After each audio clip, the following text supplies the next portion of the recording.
Aqui está a famosa Hammer Beam Truss, ou treliça de vigas de martelo, para muitos, o auge da carpintaria gótica inglesa. Talvez o exemplo mais famoso seja o Salão de Westminster, que foi construído em 1400 há mais de 600 anos. Vou mostrar uma foto para vocês e vejam que beleza, como a estrutura permite criar um espaço tão aberto e sem colunas que atrapalhem o piso. Vou citar o nome do carpinteiro responsável por essa construção em sua homenagem.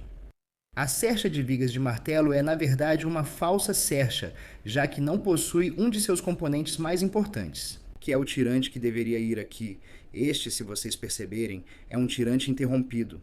As cargas do telhado, então, não podem ser resolvidas aqui no tirante, que estaria trabalhando em tração caso fosse completo.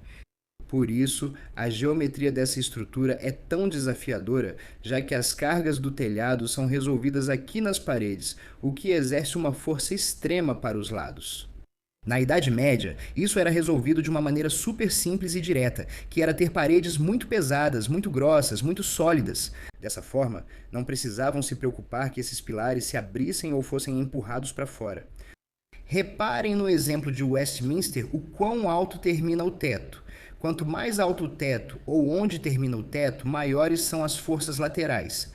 Eles puderam se dar ao luxo disso porque tinham enormes paredes de pedra embaixo que resistiam a essa força lateral. Se quisermos mitigar um pouco essa força lateral, o que podemos fazer é trazer essas últimas diagonais mais perto do chão, ou mais perto da base desses postes. Dessa forma, a carga fica um pouco mais vertical e não tão lateral. Assim como em um arco, essa estrutura trabalha majoritariamente em compressão, transmitindo as cargas do telhado por meio dessas diagonais. Percebem? Aqui dá para notar um pouco a forma de arco que esse teto tem por dentro.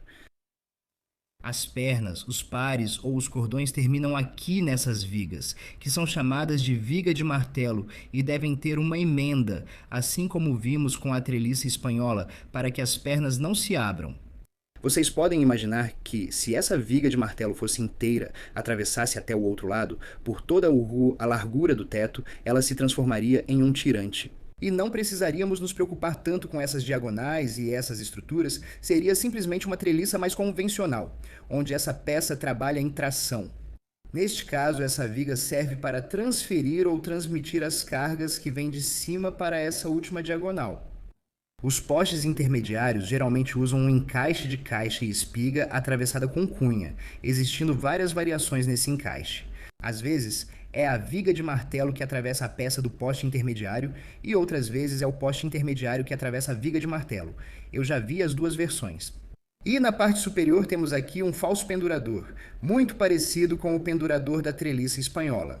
Mas, neste caso, esta peça toca esta horizontal. Poderíamos dizer então que esta peça já não é um pendurador, já que está tocando uma horizontal? É mais um poste ou um escoramento, já que está transmitindo a força para esta peça. Aqui não chega a ser muito flexionada, já que automaticamente, com esses suportes diagonais, a força continua avançando por aqui, para os postes intermediários e depois dos postes intermediários. Chegamos às vigas de martelo, e as vigas de martelo descem aqui por meio desta última diagonal, exercendo um empuxo muito considerável para fora. Vantagens e desvantagens desse tipo de construção.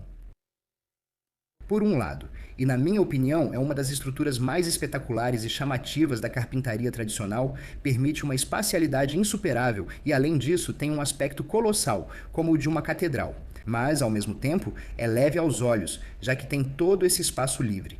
As desvantagens talvez sejam um pouco mais pesadas do que as vantagens. É necessário um nível técnico altíssimo na realização dos encaixes, ou seja, é preciso mão de obra, de verdade. É uma área especializada que exige conhecimento avançado em cálculo de cargas. Eu não arriscaria construir minha casa com esse tipo de telhado.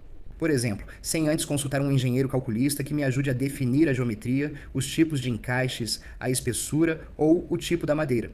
A força lateral, como eu comentei que as paredes recebem, é talvez sua característica mais crítica e mais preocupante na hora de decidir se construímos com esse tipo de estrutura ou não. Questão que, aliás, pelo menos para mim, me faz refletir e admirar os carpinteiros medievais que tinham uma habilidade e um talento únicos para conseguir erguer estruturas tão impressionantes. E que permanecem de pé até hoje. Depois de mais de 600 anos, estou muito feliz de ter podido mostrar esse exemplo de carpintaria tradicional para vocês. É um dos meus favoritos.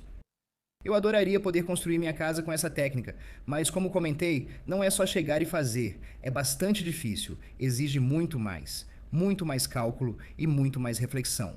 Quero saber se essa série de estruturas é interessante ou divertida, assim posso fazer mais vídeos semelhantes para vocês.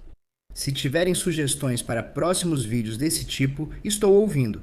E por fim, o patrocinador deste vídeo sou eu mesmo, com o meu curso de encaixes que está super completo. Não quero ser chato, mas vou deixar o link aqui embaixo na descrição para quem tiver interesse em aprender a fazer encaixes de madeira, assim como esses que aparecem aqui. Todos aqui nessa estrutura estão no meu curso, então deixarei isso para vocês na descrição. Um grande abraço para vocês, se cuidem e a gente se vê em breve no próximo vídeo. Tchau, tchau!